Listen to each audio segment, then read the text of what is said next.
با چک کردن تلفنش متوجه میشند که بین ساعتهای 17 و 11:30 شب که ساعتهای ناپدیدی اون بودند 14 تا SMS از تلفنش به تلفن دوست پسرش فرستاده شده.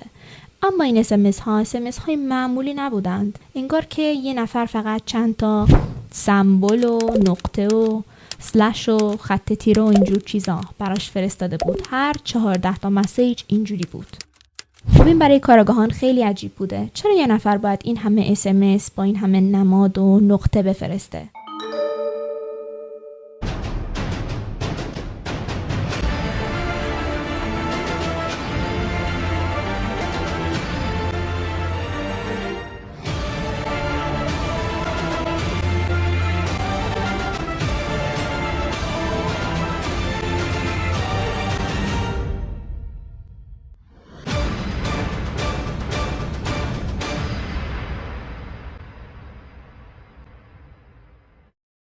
سلام به همراهای کانال چای و جنایت. من الی هستم. امروز براتون یک پرونده ایتالیایی آوردم که خود ایتالیایی هم نشنیدنش. قبل از شروع پرونده ازتون میخوام که لطفاً کانال رو سابسکرایب کنید، لایک بذارید، کامنت بگذارید، برای دوستاتون بفرستید و هر جوری که میتونید از کانال من حمایت کنید. خب برای پرونده امروز در سال 2002 در سالنتو هستیم. بهتر بگم در شهر کوچیکی به نام ملندونیو که فاصله کمی از لچه داره. در اکتبر سال 2002 با خانمی همراه میشیم به نام آنجلا پتراکی. آنجلا 31 سال داره و حدود 6 ماهی میشد که به شهر محل تولد خودش یعنی ملندونیو برگشته.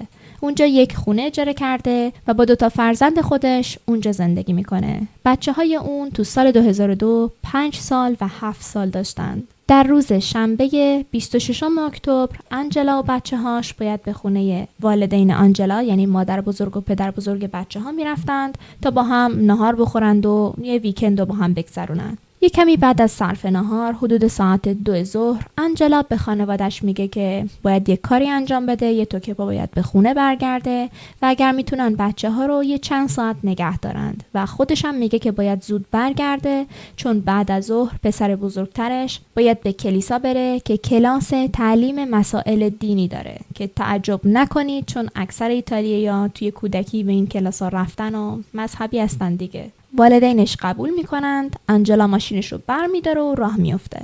اما متاسفانه اون روز آخری بود که دخترشون آنجلا رو میبینند و از اون روز به بعد اون کاملا ناپدید میشه و دیگه هیچ کس هیچ خبری ازش نداشته. خب آنجلا حدود 2 سال بود که از همسر سابقش آقای دوناتو طلاق گرفته بود. همسر سابقش یه مرد ارتشی بود که وضع خانواده‌اش یک مقدار از وضع خانواده پتراکی بهتر بود. پس خانواده دوناتو هیچ وقت اون رو برای ازدواج با آنجلا نبخشیده بودند و همین هم رفته رفته باعث جنگ و دعوا و بعدها طلاق اونها میشه. سالهای اخیر آنجلا زمان سختی رو میگذرونده. خب طلاق با 2 بچه کوچیک باید خونه پیدا میکرده. 6 ماه بوده که نقل مکان کرده بوده پیش پدر و مادرش یعنی شهری که اونها زندگی میکردند و کلا خیلی روش فشار زیاد بوده. بعد از طلاقش آنجلا با یه مرد دیگه وارد رابطه میشه اما به محض اینکه دوناتو همسر سابقش مطلع میشه با پلیس تماس میگیره و بهشون میگه که آنجلا روابط بدی با بچه‌هاش داره و داره بد تربیتشون میکنه چون بلافاصله بعد از طلاق یک مرد دیگه رو به خونه آورد و رابطه جدی تشکیل داده. نمیدونم چی جوریه ولی بهتر بوده که یه چند سالی صبر میکرده که بچه‌ها یکم بزرگتر بشن. البته من موافق نیستم، فکر میکنم که قانون اینو میگه. اینطوری میشه که سرویس خدمات اجتماعی بچه‌ها رو از خونه آنجلا میبره به خاطر کاری که کرده، یعنی به خاطر شکایت پدرشون بچه‌ها رو از مادرشون دور میکنه. بعد از اینکه مؤسسه خدمات اجتماعی بچه‌ها رو به بریندیزی میبره، بعد از چند ماه بالاخره آنجلا موفق میشه که بچه‌هاشو پیش خودش برگردونه چون همسر سابقش رفته بود و شکایتشو پس گرفته بود. پس اون روز 26 اکتبر که ناگهان آنجلا ناپدید میشه، خب خانواده‌اش خیلی تعجب نمی‌کنن. فکر می‌کردن که با این همه فشاری که این اواخر داشته شاید به طور داوطلبانه از خونه دور شده، شاید فرار کرده. از طرفی خانواده‌اش جرئت نمی‌کردند که گزارش ناپدیدیش رو ثبت بکنند یا با پلیس تماس بگیرند، چون با تمام این مشکلاتی که با سرویس خدمات اجتماعی داشته اون اواخر می‌ترسیدند که بگن دخترشون 2 بچه کوچیک رو رها کرده پیششون رو رفته که اگر ناپدید نشده باشه یا اتفاق بدی نیفتاده باشه و برگرده دیگه هرگز نتونه رنگ بچه‌هاش رو ببینه بابت گزارشی که ثبت کردند. پس خودشون تصمیم میگیرند که آستین بالا بزنن و دخترشون رو پیدا کنن. اما هر کاری که میکنند نمیتونن رد آنجلا رو بزنند. با اطرافیانش صحبت میکنند، آشناش، دوستاش، همراه زندگیش توی اون زمانی دوست پسر داشته، اما هیچی به هیچی. پس تصمیم میگیرند که بالاخره بعد از 1 روز تمام با پلیس تماس بگیرند. با اداره کارابینیری پلیس ایتالیا تماس میگیرند و گزارش ناپدیدی میدن. خب توی این مورد پلیس بلافاصله شروع به جستجو میکنه، چون همینطوری 24 ساعت از ناپدیدیش گذشته بود، دیر گزارش داده بودند. اما برای پلیس خیلی سخت بوده که بتونن یه ردی ازش پیدا کنند، چون حتی یک شاهد غیر مطمئن هم وجود نداشته که بگه آنجلا رو دیده توی ساعتهای ناپدیدیش. پس تصمیم میگیرند که تلفن همراه آنجلا رو چک بکنند. با چک کردن تلفنش متوجه میشند که بین ساعتهای 17 و 11:30 شب، 23:30 شب که ساعتهای ناپدیدی اون بودند، 14 SMS از تلفنش به تلفن دوست پسرش فرستاده شده. اما این SMS های معمولی نبودند. انگار که یه نفر فقط چند تا سمبل و نقطه و سلش و خط تیره و اینجور چیزا براش فرستاده بود. هر 14 مسیج اینجوری بود. خب این برای کارآگاهان خیلی عجیب بوده. چرا یه نفر باید این همه SMS با این همه نماد و نقطه بفرسته؟ به جز این مسیج ها هیچ رد دیگه ای از آنجلا پیدا نمی کنند و اینجوری میشه که چند روز میگذره و پلیس ها همینجور داشتند در تاریکی قدم برمی داشتند. به نظر می رسید که آنجلا هیچ مدرکی قبل از ناپدیدی از خودش به جان نگذاشته بود. تا روز 5 شنبه 31 اکتبر که نیروهای پلیس روبروی یک زمین ورزشی بزرگ مسطح یکم خارج از شهر ماشین آنجلا رو پیدا می کنند. ماشین پاندای فیات قرمز رنگ اون رو که پارک شده و لاستیک عقب سمت راستش سوراخ شده، یک میخ بزرگ درش فرو رفته و بادش خالی شده. بعد از کمی پرسجو بعضی از شاهدین میگن که این ماشین از روز شنبه، یعنی از روزی که آنجلا ناپدید شده، اینجا پارکه. پلیس ها داخل ماشین رو جستجو میکنن تا سرنخی پیدا کنند و اینجاست که توی داشبورد اسناد خودرو رو پیدا میکنند و یه ژاکتی که متعلق به آنجلا بوده. اما بعد از 2 روز یک رهگذری که از جاده‌ای که از شهر ملندونیو به برگانیه میرفت کنار خیابون یک کارت شناسایی پیدا میکنه که متعلق به آنجلا بوده و قسمتی که عکس 3/4 باید داشته باشه کارت شناسایی، اون عکس رو پاره کرده بودند. 100 متر جلوتر از جایی که مدرک شناساییش رو پیدا میکنند کیف خالی آنجلا افتاده بود. بقیه خیابون رو هم میگردند تا اثر دیگه‌ای پیدا کنند، اما هیچ چیز دیگه‌ای وجود نداشته.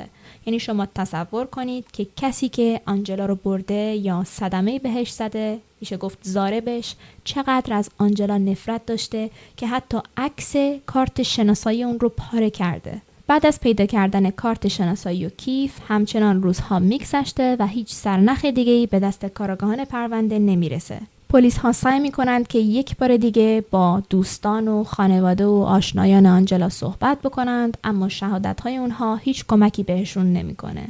حتی دوباره چک کردن سوابق تلفن آنجلا به اونها هیچ سرنخی نمیده. تا اینکه بالاخره در روز 8 نوامبر یک نقطه عطفی در پرونده اتفاق میفته. در ساعت 8:30 صبح که یک روز آفتابی بوده، در حومه شهر، جایی که کشاورزا رفت آمد می‌کردند و زمین‌هایی داشتند برای برداشت زیتون، یکی از محلیای همون منطقه با سگش برای پیدا کردن قارچ اون اطراف رو می‌گشته. احتمالاً دنبال قارچ ترتوف رو می‌گشتن. سگایی هستند که آموزش دیدند که فقط ترتوف رو پیدا کنند. خلاصه این محلی داشته دنبال قارچ میگشته و یک چیزی پیدا میکنه که تمام واحدهای پلیس و نیروهاش و سگای جستجوگرشون در تمام این مدت موفق نشده بودند که پیدا کنند. این رهگذر محلی بدن سلاخی شده آنجلا رو زیر یک بوته پیدا میکنه.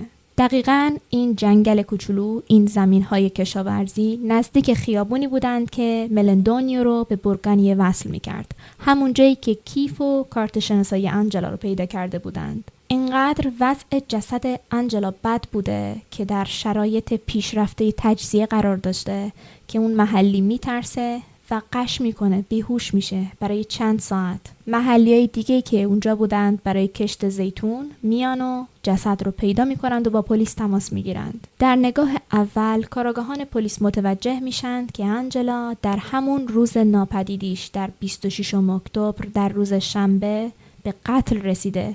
برای این طور تجزیه شدن پیشرفته جسد حدود 8 روز از مرگ اون میگذشت. صورت آنجلا پر از گلولای بود، از اون گذشته له شده بود انگار و غیر قابل شناسایی و احراز هویت بود. دامنی که روز مهمونی خونه پدر و مادرش به پا داشت رو هنوز به پا داشت از روز 26 اکتبر که به بالا چین خورده بود و کل اندام پایینی آنجلا مشخص بود. بلوز سفیدی که به تن داشت همچنان همون بلوز روز مهمونی بود، اما هرچی گشتند لباسهای زیر آنجلا رو پیدا نمی کنند. یک جفت چکمه سرخ رنگ ساق کوتاه اون رو یکم دورتر از جایی که بدن اون رو پیدا کردند پیدا می کنند. از اون جایی که پیدا کردن هویت این بدن کاملا ناممکن بود، از روی تتویی که روی شکم اون بود اون رو شناسایی می کنند. تتوی یک پروانه که متعلق به آنجلا پتراکی بود. بدن آنجلا در شرایط بسیار بدی بود. کاملا مشخص بود کسی که این کار رو با آنجلا انجام داده و اون رو به قتل رسونده به بدن اون بی حرمتی کرده، شکنجهش کرده و روی اون نکروفیلیا هم انجام داده. تجاوز به جسد. به نظر می رسید که آنجلا به یک تله مرگ پا گذاشته و این کار رو یک کسی انجام داده که از آشناهاش بوده و اون رو می شناخته، چون کاملا می دونسته که کجا و چطور پیداش کنه. پلیس ها فکر می کردند که کسی از قصد چرخ عقب سمت راست ماشین اون رو پنچر کرده باشه و بهش پیشنهاد رسوندنش به یک جایی رو داده باشه که آنجلا هم نپذیرفته، زاره به اون عصبانی شده و اون رو به قتل رسونده. به نظر می رسید که با یک چوب سخت یا یک سنگ بزرگ بارها تو صورت آنجلا در وهله اول ضربه خورده. بعد از اینکه آنجلا روی زمین افتاده، کسی اون رو برای چندین متر روی زمین کشیده و توی اون جنگل زیر بوته‌ای که جسدش رو پیدا کردند برده. کارآگاهان معتقد بودند که کسی که این کار رو با آنجلا انجام داده یک قتل پرشور و احساسی انجام داده، چون حس و علاقه داشته به آنجلا که دوستش داشته که احتمالاً جواب رد شنیده. برای اینکه روی صورت آنجلا علاوه بر ضربه هایی که خورده بود، بریدگی های زیادی با یک جسم تیز مثل چاقو به چشم می‌خورد. میدونم راجع به اسید پاشی شنیدید که یک نفر که ادعا میکنه که عاشق یک دختر دیگه است ممکنه صورتش رو بسوزونه تا نتونه برای کس دیگه ای باشه. اینجا هم صورت دختر رو به جای اسید با یک جسم تیز خط میندازن تا دیگه زیبا نباشه و نتونه با کس دیگه ای بره. اگر برای من نیستی نمیتونی برای کس دیگه ای باشی. و این کار رو با جسد آنجلا انجام داده بودند. علاوه بر خط انداختن صورتش و له کردن اون، تمام بدنش رو خط انداخته بودند. کارآگاهان متوجه شدند که به آنجلا تجاوز جنسی شده قبل از مرگ و بعد از مرگش و قبل از مرگش هم شکنجه شده. زاره به اون با تکه های چوب به آنجلا تجاوز کرده بود و این تکه های چوب رو در اندام های تحتانی و تناسلی اون همونجور رها کرده بود. یعنی شرایطی که جسد رو پیدا می کنند با تکه های چوب داخل بدن آنجلا بود. بعد از مرگش هم جسد رو شکنجه داده بود و هر قسمتی رو که میتونست بریده بود. کارآگاهان تصمیم میگیرند که برای کالب و چکافی بدن رو بفرستند تا علت اصلی مرگ آنجلا رو پیدا کنند. نتایج کالب و چکافی به اونها میگه که قطعاً به آنجلای 31 ساله تجاوز شده و با لباس زیر خودش اون رو خفه کردند. برای همین لباس زیرش رو هرگز پیدا نمی کنند. خب یک قتل اینطوری خشن و خام تمام افرادی که توی سالنتو زندگی می‌کردند رو واقعا ترسونده بود و کارآگاهان به شدت روی پرونده آنجلا که از ناپدیدی به قتل تبدیل شده بود کار می‌کردند. بعد از مدتی به این نتیجه میرسند که هیچ سرنخی ندارند و همچنان باید سوابق تلفنی آنجلا رو چک کنند یا توی زندگی شخصی اون بیشتر کنکاش کنند. تنها چیزی که برای کارآگاهان مسلم بود این بود که کسی که این کار رو با آنجلا انجام داده اون محله جنگلی، اون زمین‌های کشاورزی رو به خوبی میشناخت و میدونست که کجا باید جسد رو رها کنه. یک بار دیگه پلیس‌ها با تمام آشنایان و دوستان و همراهان آنجلا صحبت میکنند و مخصوصاً روی مردهایی تمرکز میکنند که توی زندگی اون بودند. علاوه بر همسر سابقش دوناتو که ارتشی بوده، با مردی که اون زمان دوست پسرش بوده که مکانیک بوده و SMS های عجیب و غریب به اون رسیده بودند صحبت میکنند. علاوه بر این 2 نفر 2 تا مرد دیگر رو هم زیر نظر میگیرند که اهل ورنوله بودند، همون نزدیکی ملندونیو، جایی که آنجلا زندگی میکرد و اونها هم با آنجلا قرار میگذاشتند و یک مدتی با هم بودند. علاوه بر این لیست 4 نفره این مردها یک آقای دیگر رو هم اضافه می کنند که با آنجلا قرار نمیذاشت و رابطه عاشقانه‌ای نداشت، اما میتونست مظنون اونها باشه. آقایی به نام جوانی کاماسا که اتفاقاً این آقا نفر اول لیست مظنونین پلیس بود، چون این آقا یک جوون کشاورز بود که توی زمین‌های همون نزدیکی محل صحنه جرم کار میکرد. خب درسته که این آقای کاماسا که دوستاش کاماسا فامیلیش رو صدا میزدند با آنجلا رابطه عاطفی نداشته، اما این قضیه اون رو مشکوک میکرد که جزو نفرات آخری بوده که با آنجلا تماس تلفنی گرفته. خب پس این آقا رو به ایستگاه پلیس میبرند تا باهاش بیشتر بازجویی بکنند. جوانی هاشا نمیکنه که آنجلا رو میشناخته، ولی میگه که فقط باهاش پشت تلفن صحبت میکرده. از اونجایی که توی مزرعه‌اش کلی سگ داره خیلی خوب نژاد سگ‌ها رو میشناسه و آنجلا هم میخواسته یه سگ کوچولو برای بچه‌هاش کادو بخره.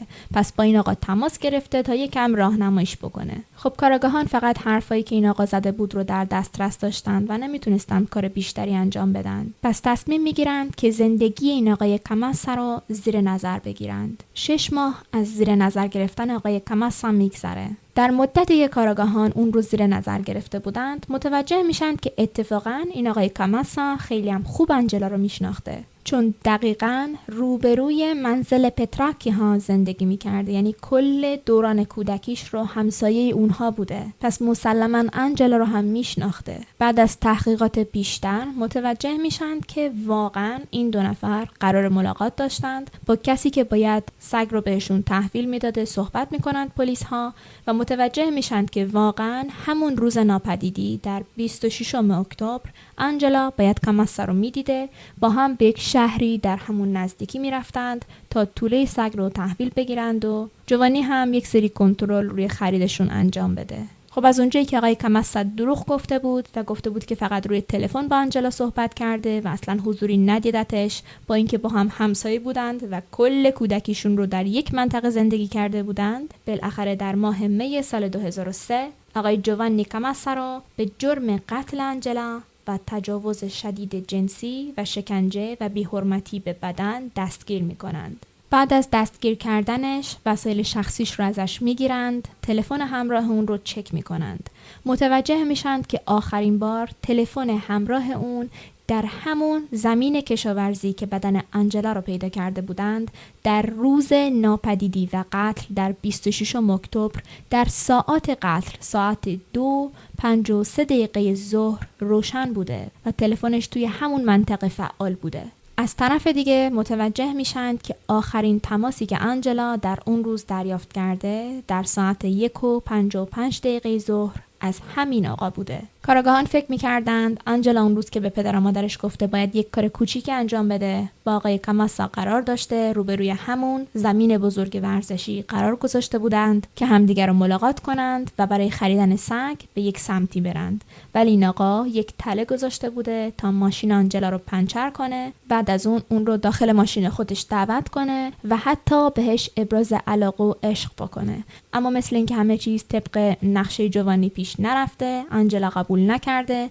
جوانی عصبانی شده و همون لحظه با یک چیزی توی سر آنجلا زده. بعد از اون بدن آنجلا رو روی زمین کشیده و داخل جنگل برد و زیر یک بوته انداخته. خب خیلی فرضی درستی میتونست باشه، چون آقای جوانی کاملا اون زمین ها رو میشناخت طبق فرضیه اولیه کاراگاهان و همه چیز داشت با هم جور در می اومد. اما وقتی پای همسر آقای کاماسا وسط میاد، یعنی خانم ماریا که ادعای این آقا رو تایید میکنه که در زمان قتل و در روز قتل با همسرش توی خونه خودشون بودند، یکم همه کار برای کاراگاهان سخت میشه. از طرفی بعد از اینکه زیر بوته‌ای که بدن آنجلا رو چک کرده بودند، یک سری شواهد دیگه پیدا کرده بودند، مثل یک پاکت سیگار خالی که مارک این سیگار با مارکی که آقای جوانی کاماسا مصرف میکرده یکسان بوده. از طرفی از اونجایی که ضارب آنجلا بدن اون رو روی زمین کشیده، احتمال اینکه گوشی اون به طور ناخودآگاه چند تا مسیج بفرسته به آخرین نفری که با آنجلا در تماس بوده، دوست پسر فعلیش، و چند تا نقطه و نماد بزنه خیلی زیاده. یعنی همینطور که روز زمین میکشیده اسمس‌های ناخواسته فرستاده شده باشه. به هر حال آقای جوانی ادعای بیگناهی میکرد و افسران پلیس تنها در 11 ژانویه سال 2007 موفق شدند که این آقا رو به دادگاه بکشند. اما اون زمان دادگاه به دلیل کمبود شواهد و مدارک و اعتراف خود آقای جوانی اون رو تبرئه میکنه و گناهکار نمیشناسه. اما این تازه اول داستان دادگاه و دادگاه کشی پرونده آنجلا پتراکیه. در ماه جولای سال 2013 دادستان پرونده یک دادگاه تجدید نظر درخواست میکنه که این بار با اینکه شواهد همون شواهد و مدارک یکسان بودند، اما در تجدید نظر این آقا رو گناهکار میشناسند و به وکیل جوانی میگند اتفاقاً هیچ دلیل محکمه پسندی نداره و گناهکار رو بهش حکم میدند. از اونجایی که این زوج آقای کاماسا و خانم ماریا اصرار میکردند که روز 26 اکتبر با همدیگه بودند و توی خونهشون بودند، یک بار دیگه تلفن‌های اونها چک میشه و متوجه میشن که بیس تلفن‌های اونها اصلا در یک منطقه نبوده، یعنی توی یک خونه نبودند. یعنی خانم ماریا داشته شهادت غلط و دروغ میداده فقط و فقط برای حفظ کردن همسرش، که برای من خیلی عجیبه که یک آقایی یک زن دیگر رو به قتل رسونده چون بهش علاقه احساسی و جنسی داره و همسرش اینطوری همچنان داره ازش حمایت میکنه. اما خب در بعضی از شهرهای ایتالیا مثل پولیا، سالنتو، اینجور کارهای سنتی مرسومه و یک زن ترجیح میده که مشکلاتش رو توی خونه با همسرش حل بکنه، حتی اگر این مشکلات قتل و علاقه داشتن به یک نفر دیگه باشه، که واقعا به نظر من کار اشتباه و خجالت آوریه.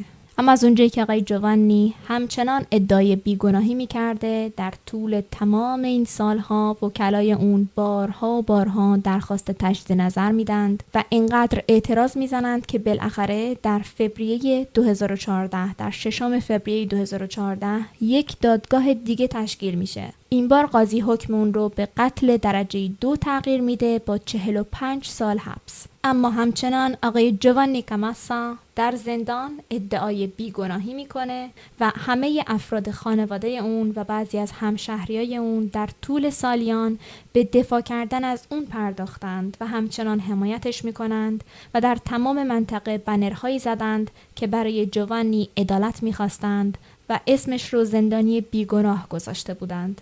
وکلا هم تمام این سالها دست از سر دادگاه بر نداشتند و اصرار می‌کردند که بعد از این همه مظنونین متعدد، تمام مردایی که این خانم باهاشون قرار می‌گذاشته، فقط دست روی جوانی گذاشتید. مخصوصاً روی همسر سابق خانم آنجلا اصرار می‌کردند، آقای دوناتو، و اصرار می‌کردند که این دو نفر روابط بدی با هم داشتند که کمی قبل از قتل و ناپدیدی خانم آنجلا یک بار دیگه آقای دوناتو ازش شکایت کرده بود، به علاوه این که می‌خواست بچه‌ها رو ازش بگیره و موفق هم شده بود. و از طرفی مارک سیگاری که این آقای دوناتو هم میکشید با همون مارک سیگاری که توی صحنه جرم پیدا کرده بودند پاکتش رو باز هم یکی بوده.